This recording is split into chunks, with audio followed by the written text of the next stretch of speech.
हिंदू धर्म में क्या महत्व है 108 का? तार्किकता के तमाम दावों के बाद भी दुख हो या खुशी, व्यक्ति का एक पाव आस्था, अध्यात्म या परंपरा की ओर बढ़ ही जाता है। हिंदू से लेकर दुनिया के तमाम दूसरे धर्मों को मानने वालों का ऐसा ही एक सिरा जुड़ता है नंबर 108 से।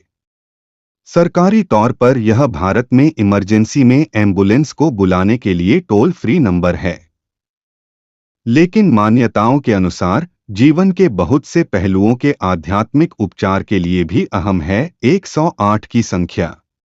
इसलिए पूजा हवन से लेकर सम्मान तक में 108 की संख्या को ब्रह्मास्त्र जितना शक्तिशाली माना जाता है। अक्सर हम संतों या विद्वानों के नाम के आगे श्री श्री 108 की उपाधि देखते हैं।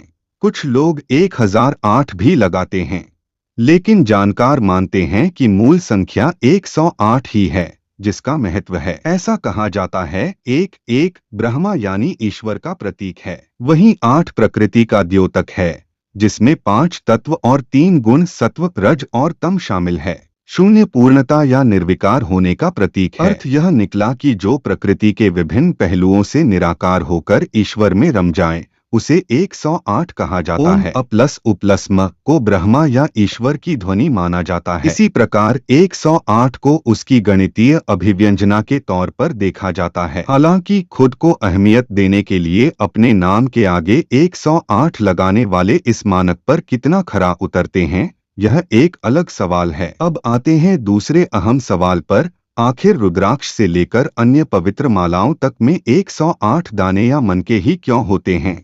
ईश्वर के नामों के जाप से लेकर पूजा हवन तक में 108 बार ही उच्चारण या आहुति के लिए क्यों कहा जाता है? मनुष्य का पूरा जीवन ग्रहों और नक्षत्रों के प्रभाव से जुड़ा होता है।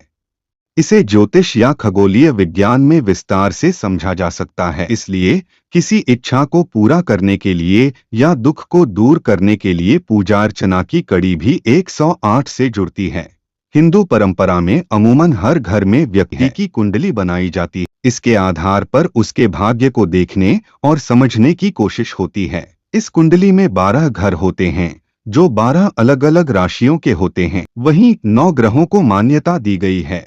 ऐसे में राशियों और ग्रहों में गुणा करें तो 108 की संख्या आती है। इसी तरह अगर आप नक्षत्रों की बात करें तो इनकी संख्या 27 होती है। इनके 4 चरण या दिशाएं हैं। इनका भी गुणा करने पर योग 108 आता है। इसलिए जब हम किसी ग्रह को शांत करने के लिए या अनुकूल बनाने के लिए कोई विशेष पूजा पाठ या कर्मकांड करते हैं तो 108 बार उसका जाप किया जाता है, जिससे जीवन और प्रकृति के हर पहलू पर उसका प्रभाव पड़े। इसीलिए माला में भी 108 मनके होते हैं। ग्रहों में परिवर्तन या दूसरी खगोलीय घटनाओं का मनुष्य के जीवन चक्र पर काफी असर पड़ता है। इसके तार भी 108 से जुड़ते हैं।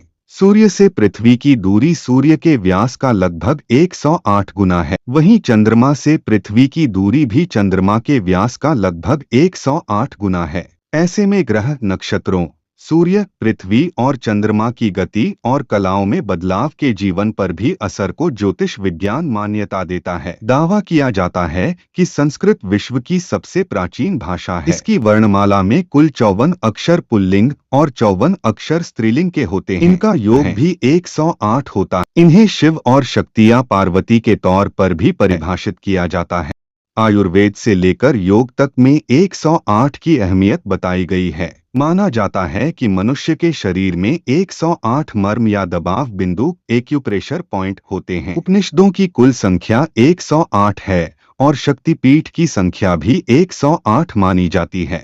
नृत्य में प्रमुख तौर पर 108 मुद्राएं होती हैं। बौद्ध धर्म में भी 108 का महत्व बताया गया है। जानकारों का कहना है कि बौद्ध धर्म में 6 इंद्रियों, गंध, स्पर्श, स्वाद, श्रवण या ध्वनि, दृश्य या नजर और चिंतन या विचार को मान्यता दी गई है। इनकी अनुभूति सुखद, पीड़ादायक या उदासीन होती है। मन की पवित्र या अपवित्र दोनों ही स्थिति इस पर प्रभाव डालती है, जिसका सिरा व्यक्ति के अतीत, वर्तमान और भविष्य से भी जुड़ता है। इनका कुल योग 108 होता है, जिसे 108 भावनाओं के तौर पर भी देखा जाता है। मार्शल आर्ट, खासकर शाओलिन परंपरा पर भी इसका प्रभाव दिखता है। वहां भी 108 आर्ट स्टाइल प्रमुख तौर पर पाई जाती हैं। धर्म कोई भी हो, उसके खगोलीय आधार एक जैसे ही होते हैं। एक ही प्राचीन ज्ञान परंपरा से अलग अलग हिस्सों में इनका विस्तार हुआ है, इसलिए जो मूल अवधारणाएं हैं उसका उल्लेख हर जगह मिलता है। 108 की संख्या भी उनमें से एक है,